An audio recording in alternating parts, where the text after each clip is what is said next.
All right, good evening. Can you hear me okay? Yes? Okay, good. Excellent. All right, well, thank you for attending this performance of the free summer concert series.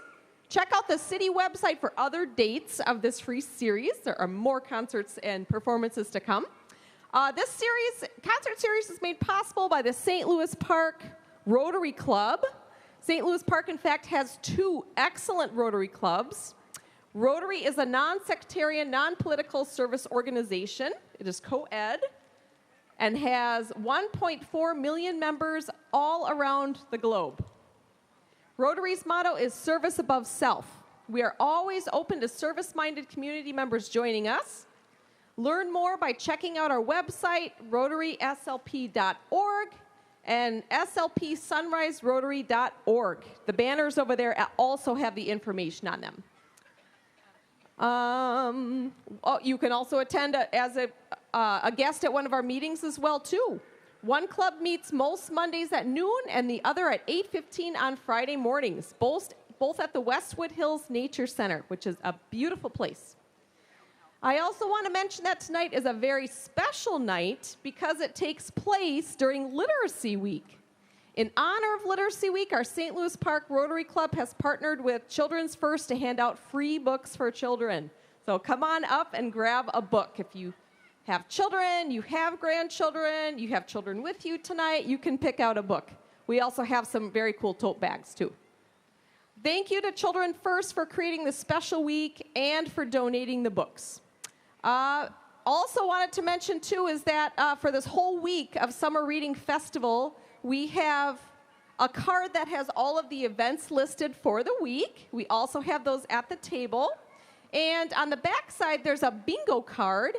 And if you fill out 4 of the bingo slots by attending 4 of the events for Literacy Week, you can be put into a drawing for some gift cards. And you can also get a free book. So feel free to check us out at the tables over here. Thank you and have a good night. Enjoy the show.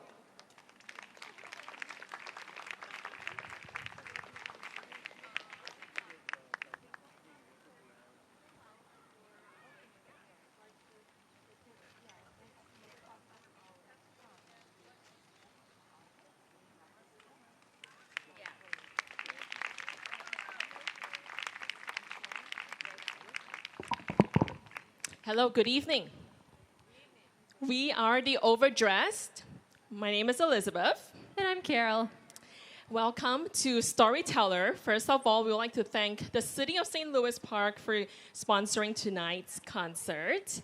And yeah, why don't you tell us what Storyteller is? Yeah, so this is the first concert of its kind that we've put on. So we've taken Pirates of Penzance by Gilbert and Sullivan, and we've condensed it down to, in our opinion, all of the best music. But we also wanted to make sure that you didn't miss out on any of the storyline in today's show.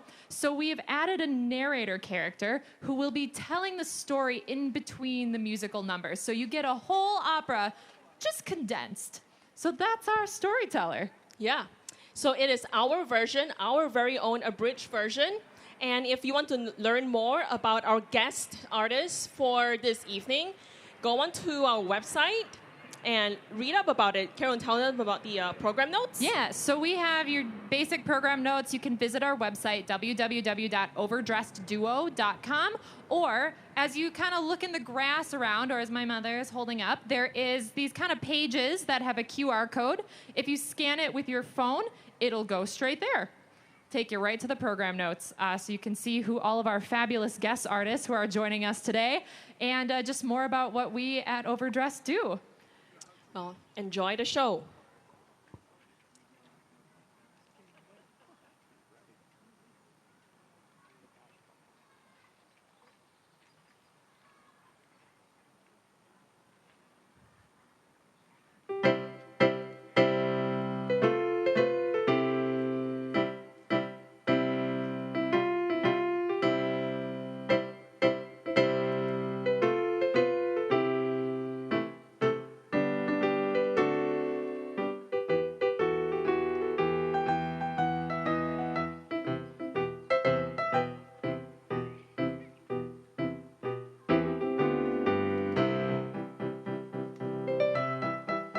Gather round, ye lads and lasses, and let me tell you a tale with more twists and turns than there are waves in the sea.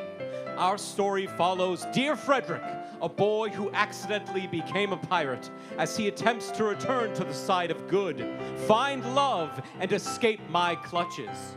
Who am I, you ask? Why, I am the great pirate king himself, known throughout the 7 seas for my fearsome crew and pillaging ways. What do you mean you've never heard of me?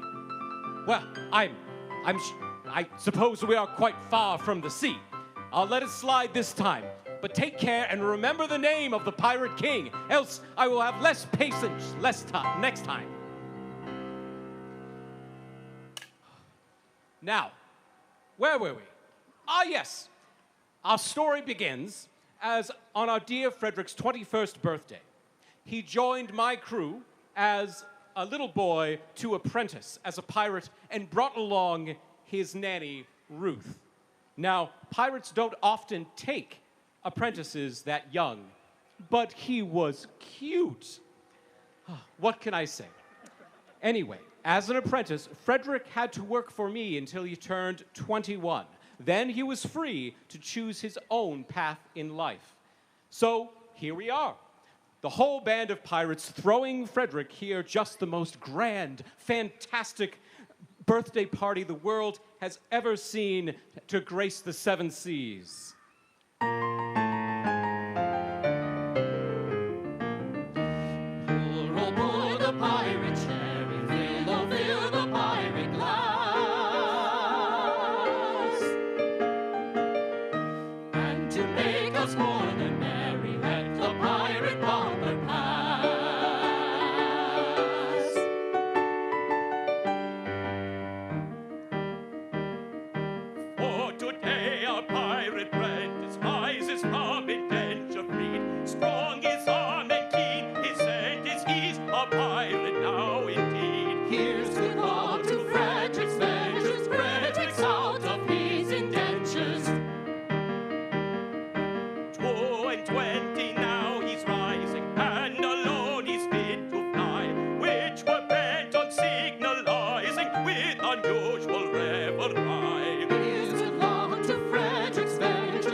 My friends, I thank you from the bottom of my heart for your kind wishes.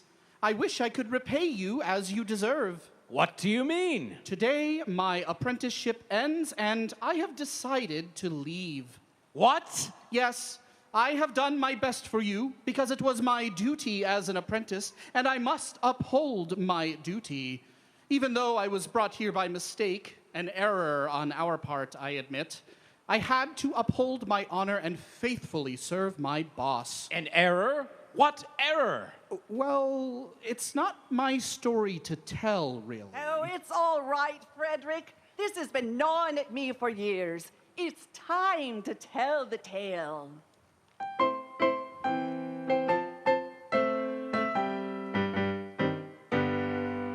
When Frederick was a little lad, he proved so brave and daring. His father thought he'd prentice him to some career seafaring. I was, alas, his nursery maid, and so it fell to my lot to take and bind the promising boy apprentice to a pirate. A life not bad for a hardy lad, though surely not a high lot. Though I'm a nurse, you might do worse than make your boy a pilot.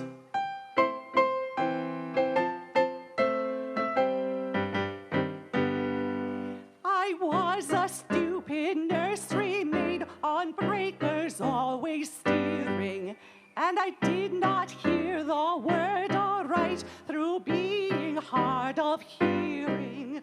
mistaking my instructions, which within my brain did gyrate. Apprentice boy to dancer's boy, apprentice to a pirate. A sad mistake it was to make and doom him to a vile lot. I bound him to a pirate instead of to a pilot.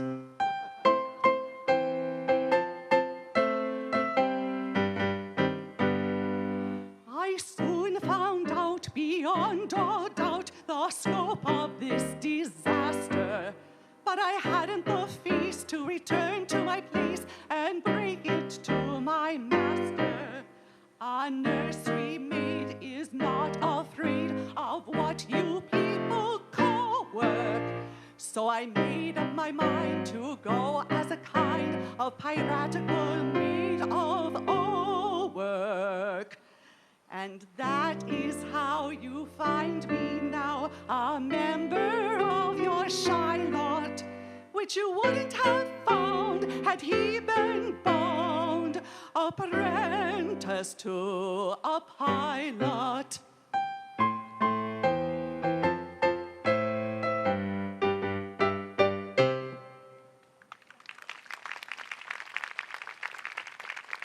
We were all shocked.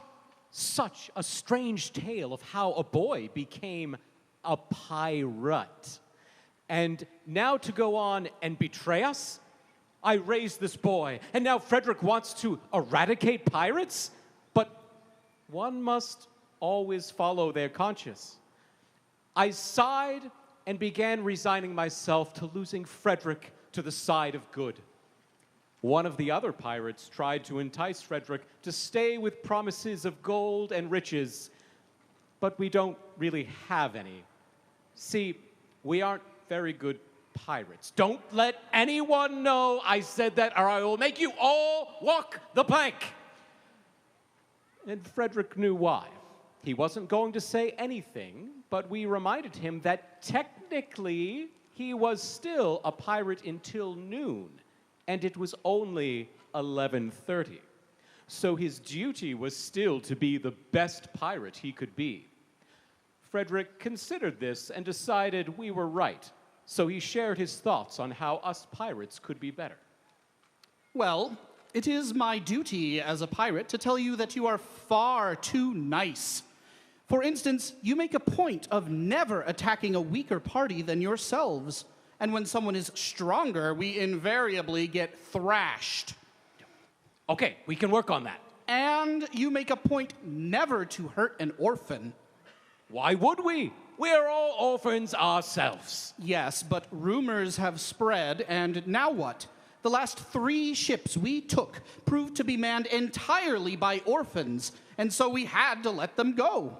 One would think Great Britain's entire Royal Navy was recruited solely from orphanages. Frederick wants good pirates to be merciless. I am shocked. For someone who is supposedly on the side of good, that's not a very nice sentiment. Frederick explains that he is still loyal to us, but only until 12 p.m. At 12:01, he would prefer we be merciful. Talk about a hypocritical point of view. Then there is the matter of what is to be done with Ruth. Faithful Ruth, who has served us pirates since Frederick's arrival. It was a pretty easy decision. We handed Ruth to Frederick and announced she was leaving with him. Now, Ruth is the only woman Frederick has ever seen, so he has no point of comparison. And while we don't like to judge a book by its cover, if you were sort of the person who did, let's just say you would probably leave this particular book back on the shelf. Frederick did his best to hand her back off to the pirates, but ended up leaving the boat with her in tow. Now, you may be asking, why does it matter whether Ruth is ugly or not? Well, it turns out that Ruth is madly in love with Frederick and intends to marry him once they arrive on land. Frederick is not so sure he likes this plan. The bell has struck 12, and with it, Frederick and Ruth safely are on land. I and my band of scallywags depart for the open sea. Or do we? Spoilers! Frederick is standing on shore quizzing Ruth about what beautiful women really look like, when suddenly the pair is interrupted by a chorus of young female voices in the distance. The sounds and accompanying girls are instantly recognizable as beautiful.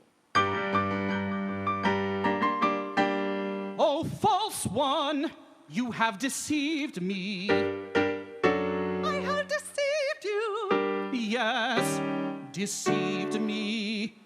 You told me you were fair as gold, And master, am I not so? and now I see you're plain and old. I'm sure I'm not a jot so. Upon my innocence you play. I'm not the one to plot so. Your face is lined, your hair is gray. Gradually got so.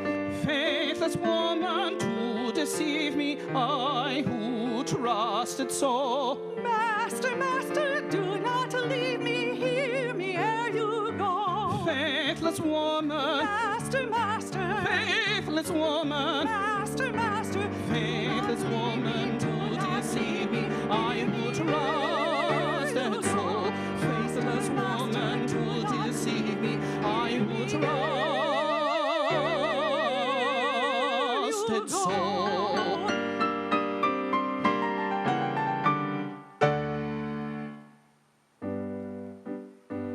My love without reflecting, oh, do not be rejecting. Take a maiden tender, her affections raw and green.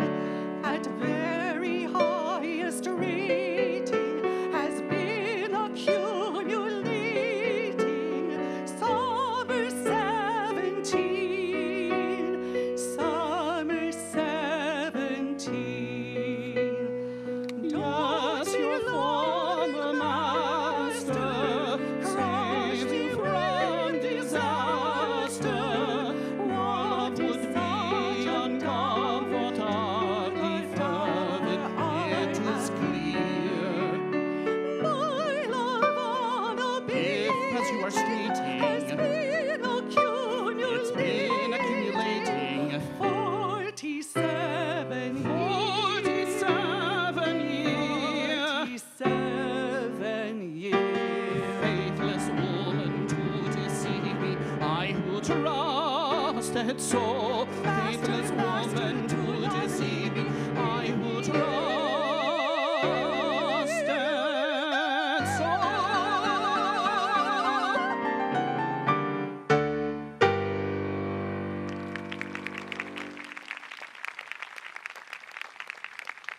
What shall I do?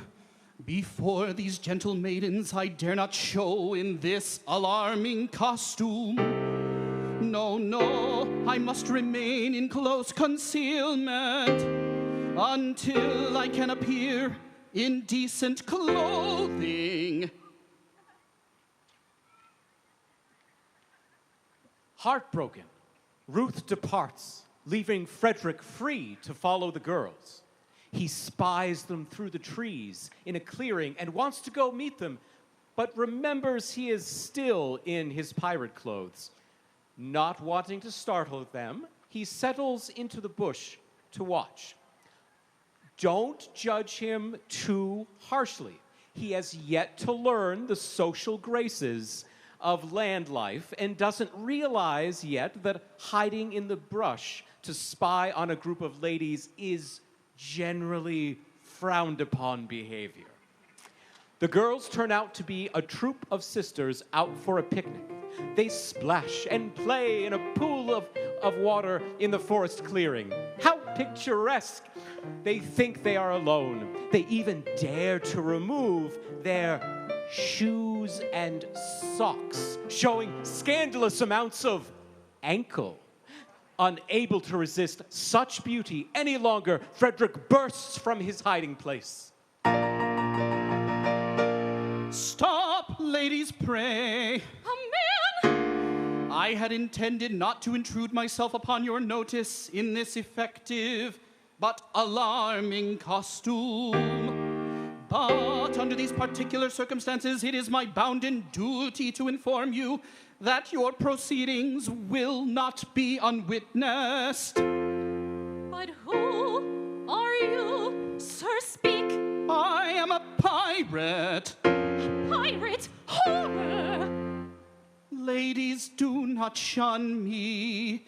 This evening I renounce my vile profession. And to that end, all pure and peerless maidens, all blushing buds of ever-blooming beauty, I soar at heart, implore your kind assistance. How pitiful his tale, how rare his beauty, how pitiful his tale, how rare his beauty.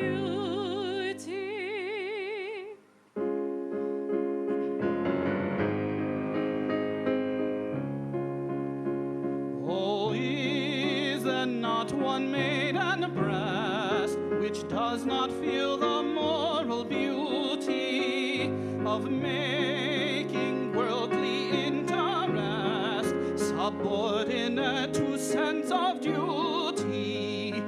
Who would not give up willingly all matrimonial ambition to rescue such an one as I from his unfortunate position, from his position,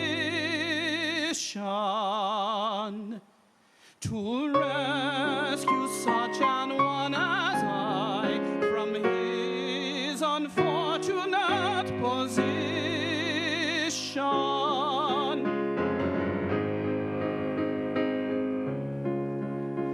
Oh, is there not one maiden here whose homely face and bad complexion have caused all hope to disappear of ever winning man's affection? To such an one, if such there be, I swear by heaven's ark above you, if you will cast your eyes on me, however plain you be, I'll love you, however plain you'll be. If you will cast your eyes on me, however plain you'll be, I love you, I love you,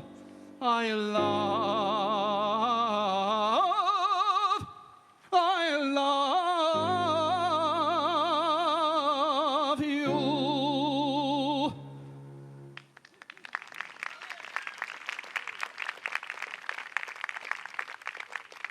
The sisters are not sure exactly what to make of this pirate. Some are interested, some are scared, and most are too shy to do anything. But the oldest sister, Mabel, she is braver than the rest, and she is definitely interested in Frederick's proposal.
Take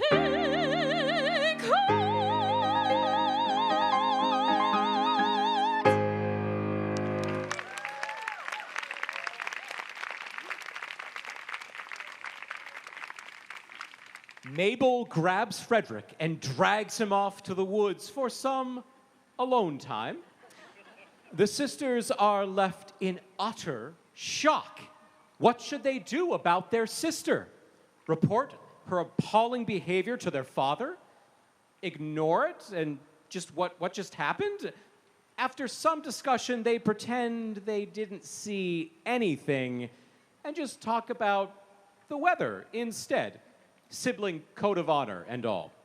While they chatter, the faint strains of Mabel and Frederick's love duet cuts through the chatter.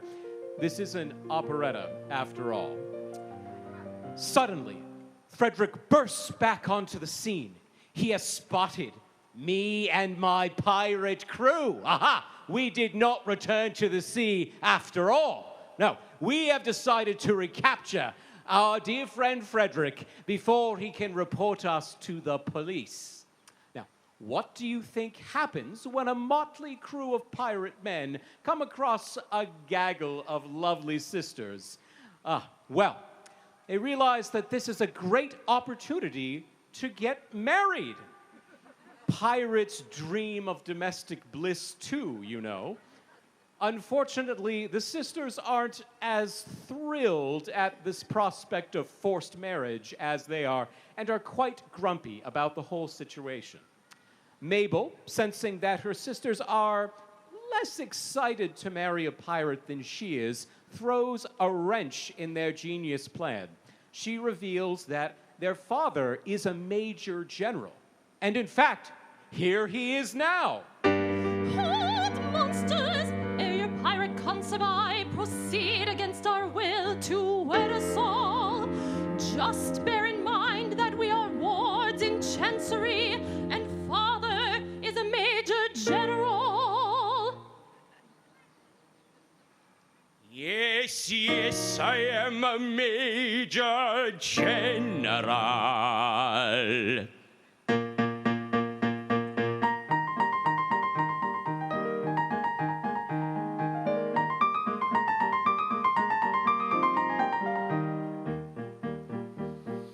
I am the very model of a modern major general. I've information, vegetable, animal, and mineral. I know the kings of England and I quote the fights historical. From Marathon to Waterloo in order categorical.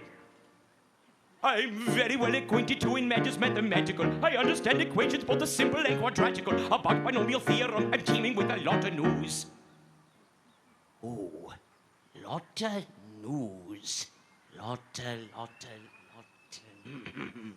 Ah! With many cheerful facts about the square of the hypotenuse. I'm very good at integral and differential calculus. I know the scientific names of beings and amalculus. In short, in matters vegetable, animal, and mineral, I am the very model of a modern major general.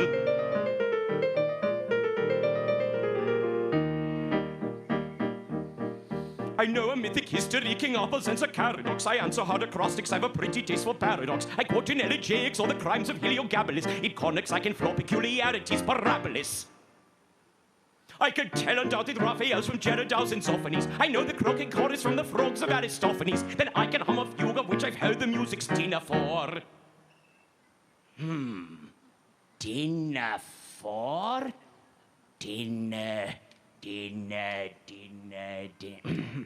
Of course! And whistle all the airs from that infernal nonsense pinafore. Then I can write a washing bill in Babylonic uniform and tell you every detail of Caractacus' its uniform. In short, in matters vegetable, animal, and mineral, I am the very model of a modern major general.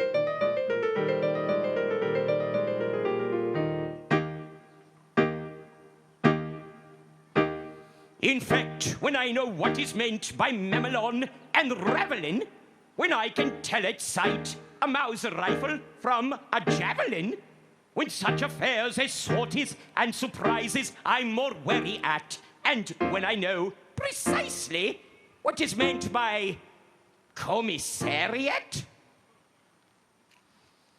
when I have learned what progress has been made in modern gunnery, when I know more of tactics than a novice in a nunnery. In short, when I've a smattering of elemental strategy. Ooh, that's a hard one, it is. Strategy, strategy. Well, you'll say a better Major General has never strategy. Though my military knowledge, though I'm plucky and adventurous, has only been brought down since the beginning of the century. But still in matters vegetable, animal, and mineral, I am the very model of a modern Major General.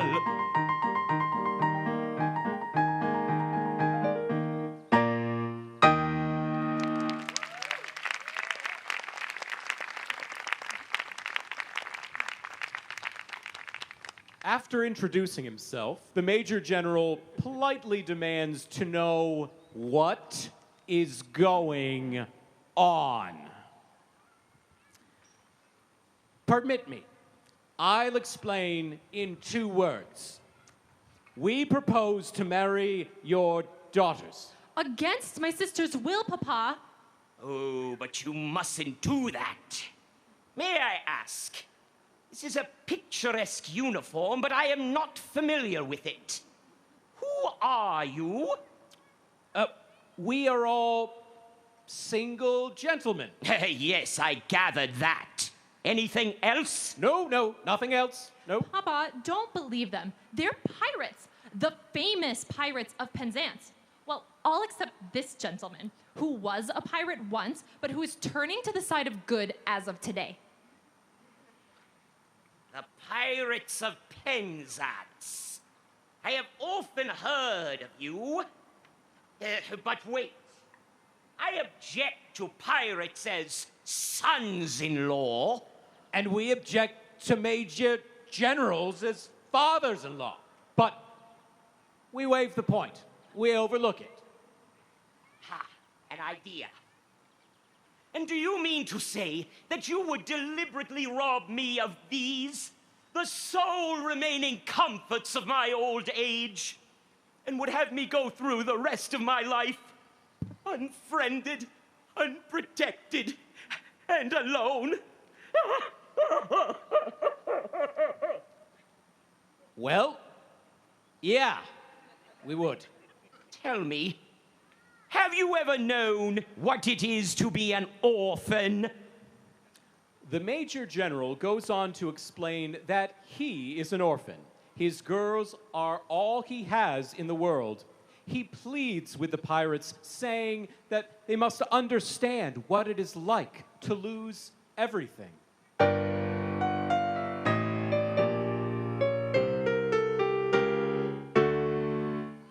Oh, men of dark and dismal fate, forgo your cruel employ. Have pity on my lonely state. I am an orphan boy. An orphan boy. An orphan boy. Yes, yes, an orphan boy. These children whom you see are all that I can call my own. Poor fellow! Take them away from me, and I shall be indeed alone. Poor fellow! If pity you can feel, leave me my soul, remaining joy.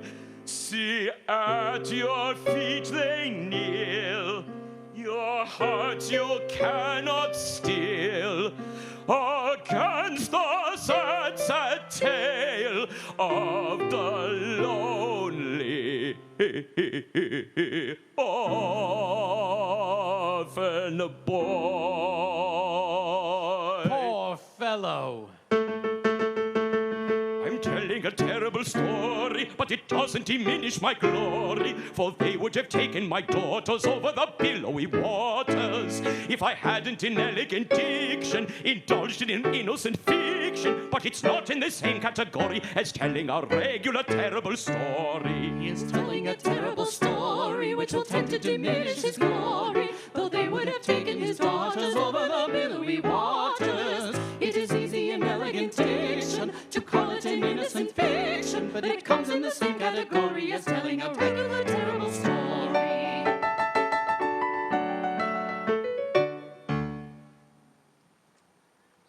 As you learned earlier, we, the Pirates of Penzance, are a special brand.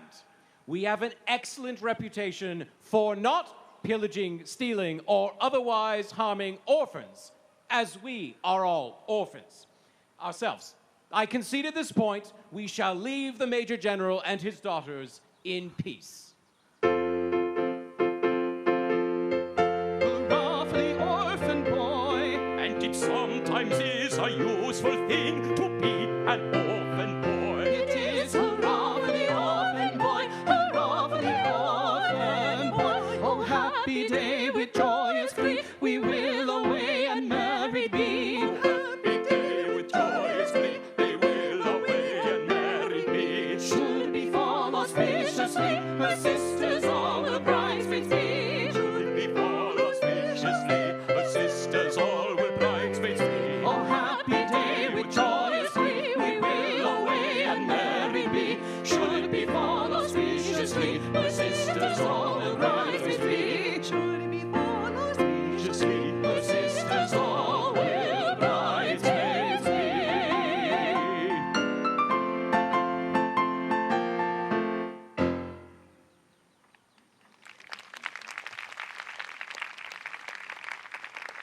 The family celebrates, and Mabel and Frederick begin the wedding preparations. All the sisters are to be bridesmaids, of course, and they all lived happily ever after.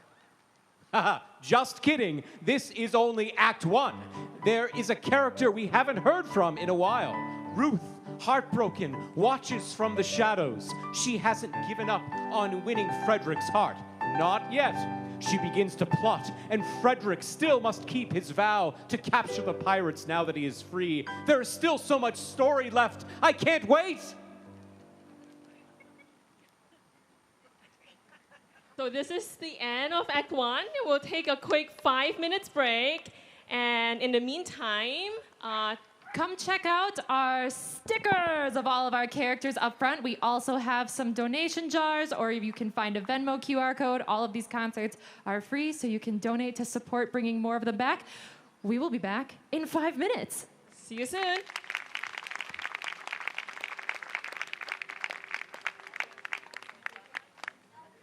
Okay, everybody got your stickers? We ready for Act 2? Ready for Act 2? Woo!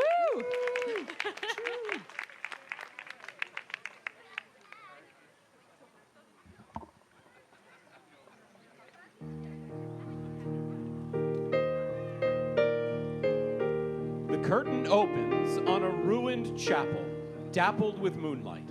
The Major General is discovered seated by the windows, pensive, surrounded by his daughters. A heavy sadness lingers in the air. What tragedy has befallen this family, you ask? Well, kids, this is a lesson your parents really want you to learn. So listen up. The Major General is so sad because he is, in fact, not an orphan, as he told the pirates. He lied. What horror! His very conscience is now being crushed under the oppressive weight of this lie. He is drowning. He feels terrible. He shall never smile again.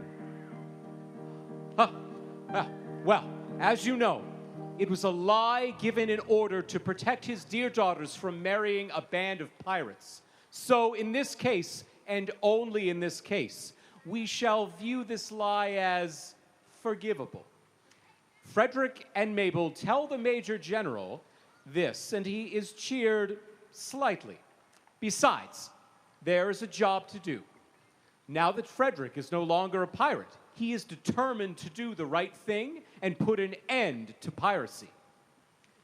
But just as he begins his quest, he runs into me and Ruth. We have come with a message for Frederick. His apprenticeship as a pirate ends on his 21st birthday. Right, we know that. And he just turned 21, so he is free, right? Wrong! No, the important detail to note is the word birthday.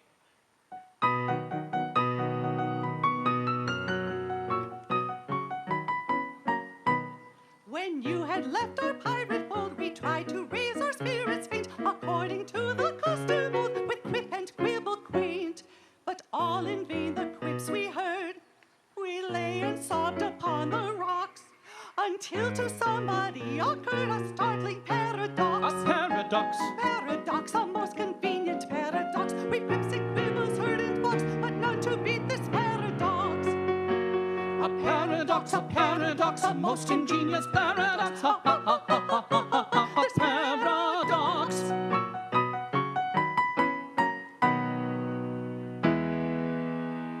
For some ridiculous reason, to which, however, I've no desire to be disloyal, some person in authority, I don't know who, very likely the astronomer royal, has decided that although for such a beastly month as February, 28 days are as a rule are plenty, 1 year in every 4 his days shall be reckoned as 9 and 20.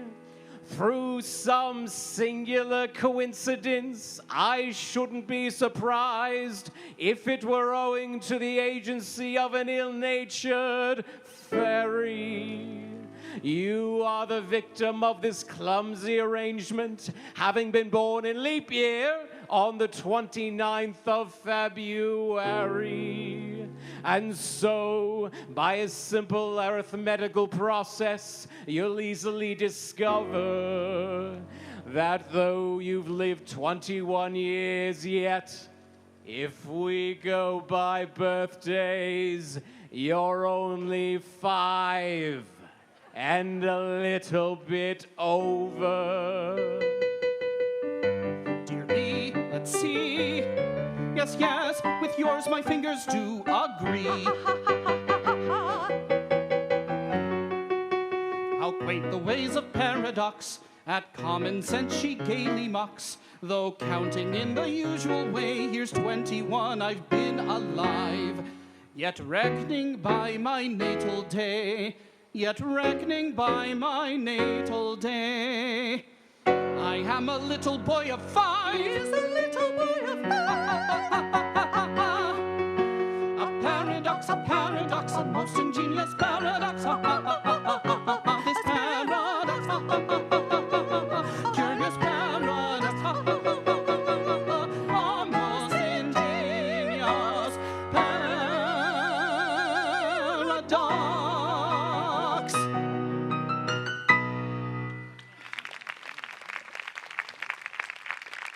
That's right. It's back to piracy for Frederick, it seems. And now that he's a pirate again, he has something he wants to share. What's wrong? Should I tell you? No, I can't. And yet, since I'm back in the band... Just say it. General Stanley, Mabel's father. Yes? He escaped from you by saying that he was an orphan. He did. It breaks my heart to betray the honored father of the girl I adore. But as your apprentice, I have no alternative. It is my duty to tell you that General Stanley is not an orphan. What?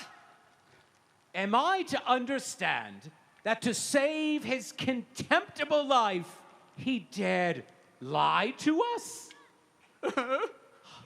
Our revenge shall be swift and terrible. We will go and collect our band and attack the castle tonight. Ruth stormed off with the pirates to prepare. But Frederick lingered. As much as he dreaded being a pirate again, there was one goodbye he dreaded even more. All is prepared. Your gallant crew await you.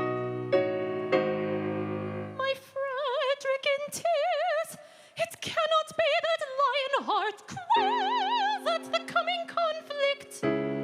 No, Mabel, no. A terrible disclosure has just been made. Mabel, my dearly loved one, I bound myself to serve the pirate captain until I reached my 21st birthday. But you are 21. I've just discovered that I was born in leap year, and that birthday will not be reached by me till 1940. Oh, horrible! Catastrophe appalling! And so farewell. No, no! Oh, Frederick, hear me! Stay, Frederick, stay! They have no legal claim. No shadow of a shame will fall upon my name. Stay, Frederick, stay! Nay, Mabel, nay. Tonight I quit these walls. The thought my soul appalls. But when stern duty calls, I must obey. Stay, Frederick, stay! Nay, Mabel, They nay. have no claim. But duty's name, the thought my soul appalls. But when stern duty calls, Stay, Frederick, stay! I must obey. Oh, leave me not to pine alone and desolate. No fate seemed fair as mine, no happiness so great. And nature day by day has sung in accents clear this joyous rendezvous. He loves thee, he's here. Fa la la la, fa la la la. He loves thee, he's here. Fa la la la, fa la. Ah, must I leave thee here in endless night to dream, where joy is dark and drear, and sorrow all supreme, where nature day by day will sing in altered tone this weary roundelay. He loves thee, he is gone. Fa la la la, fa la la la. He loves thee, he is gone. Fa la la la, fa la. In 1940, I of age shall be. I'll then return and claim you. I declare it. It seems so long. Swear that till then you will be true to me. Yes, I'll be strong. I all the Stanleys dead and gone. I swear it. Oh, here is love and here is truth.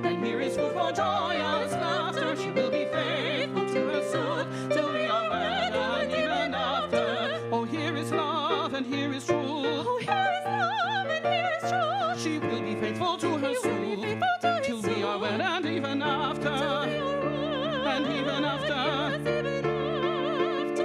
Oh, here is love and here is truth, and here is food for joyous laughter. She will be faithful to her suit Till we are wed and even after. She will be faithful to her suit till we are wed and even after, even after. Oh, here is love and here is truth. Oh, here is love, is love.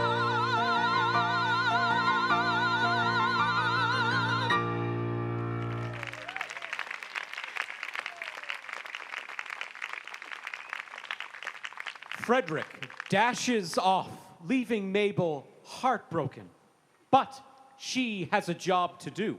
The police have arrived. The very police that Frederick was going to lead into battle against the pirates. Mabel tries to explain that Frederick is, once again, a pirate. Though this is due to a sense of duty, which should redeem him a bit. But also her duty to support him. But she doesn't support pirates, but supporting the... Anyway, the whole exchange is very confusing, and in the end, the police decide to go after the pirates and Frederick.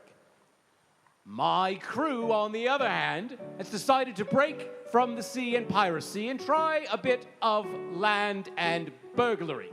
Hey, that rhymed. What are we burgling? The Major General, of course. He lied to us, and now we shall get him back.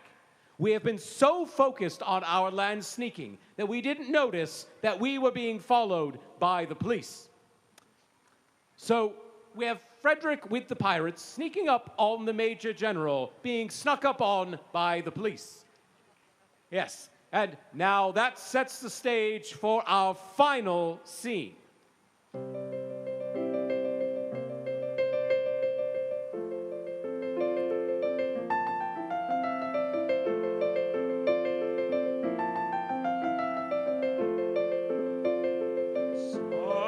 Softly to the river comes the loving breeze, setting nature all a quiver, rustling through the trees. And the brook in rippling measure laps for very love, while the poplars in their pleasure wave their arms above.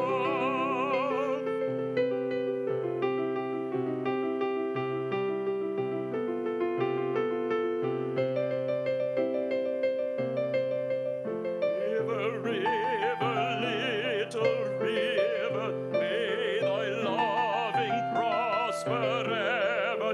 Heaven speed thee, poplar tree, may thy wooing happy be. Sad the lot of poplar trees, courted by a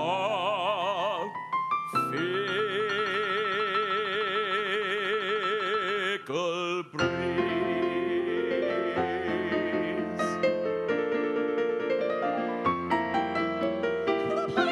The pirates, holy sail.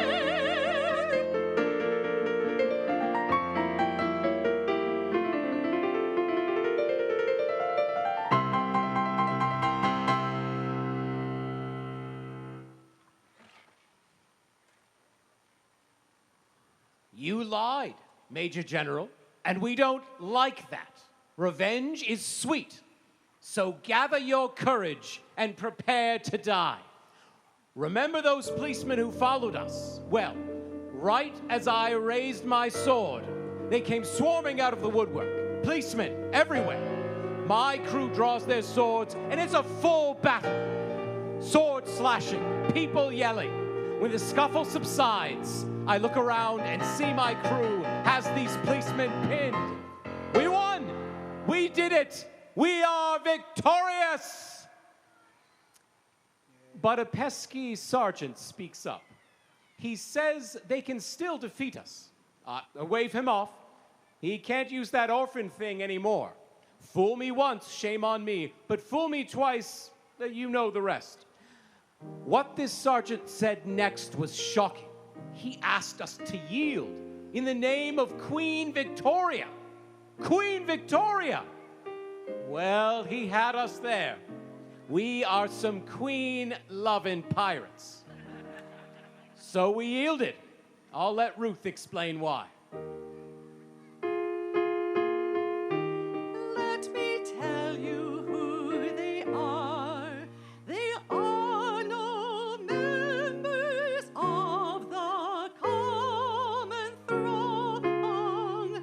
They are all noblemen who have done wrong.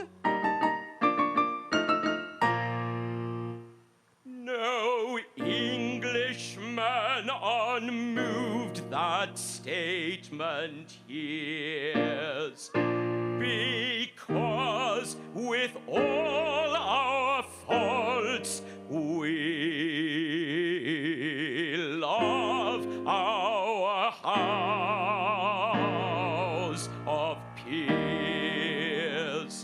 I pray you pardon me, ex-pirate king. Peers will be peers, and youth will have its fling. Resume your ranks and legislative duties, and take my daughters, all of whom are beauties. All wandering ones, though ye have surely strayed, take heart of grace, your steps retrace. Wandering ones, poor wandering ones, if such poor love as ours can help you find true peace of mind, why take it, it is yours. Poor wandering ones, poor wandering ones, take heart, take heart.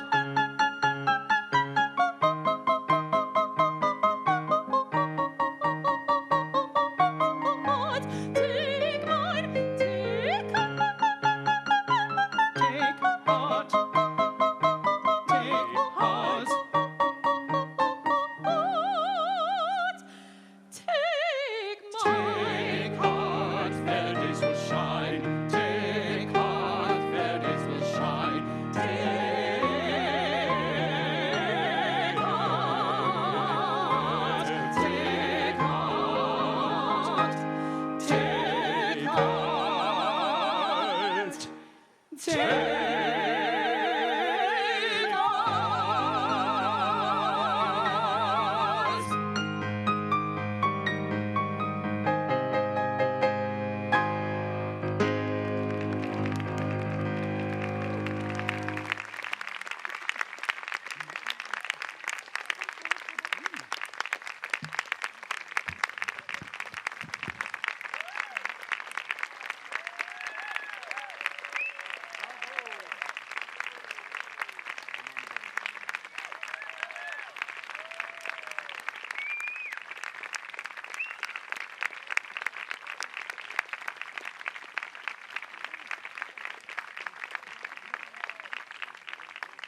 Thank you all so much for coming out tonight. Come visit our booths up here. We hope to see you again, and come chat with us after the show. Have a fabulous rest of your Wednesday.